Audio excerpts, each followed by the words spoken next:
سبق آموز دلچسپ واقعہ۔ ایک بادشاہ کسی وجہ سے ایک شخص سے خوش ہوا تو اس نے اسے ایک انوکھا انعام عطا کیا۔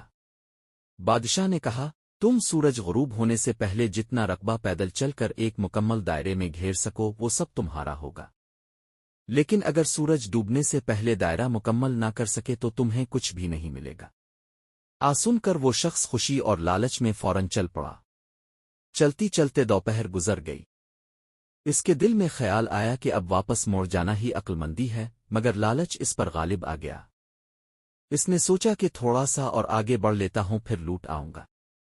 راستے میں اسے ایک خوبصورت پہاڑ نظر آیا تو اس نے چاہا کہ وہ بھی اس کی زمین میں شامل ہو جائے۔ یوں اس نے واپسی میں مزید تاخیر کر دی۔ جب وہ آخرکار پلٹ کر واپس چلا تو یوں محسوس ہونے لگا جیسے سورج اس کے ساتھ دوڑ لگا رہا ہو۔ وہ جتنا تیز چلتا سورج اتنی ہی تیزی سے ڈھلتا جاتا۔ دوپہر کے بعد تو سورج ڈوبتا ہوا نہیں بلکہ جیسے افق میں پگھلتا جا رہا تھا۔ سب کچھ کھو دینے کے خوف سے وہ دوڑنے لگا۔ اب وہ اپنی لالچ کو کوس رہا تھا مگر بہت دیر ہو چکی تھی۔ اس کا سینہ درد سے پھٹنے کو تھا لیکن وہ پوری طاقت کے ساتھ بھاگتا رہا۔ آخرکار سورج غروب ہو گیا۔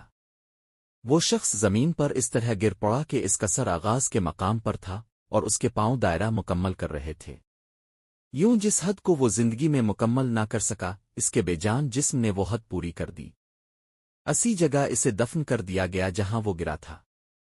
اس کی قبر پر یہ عبارت کندہ کی گئی، اس انسان کو دراصل اتنی ہی زمین کی ضرورت تھی جتنی اس کی قبر میں سما گئی۔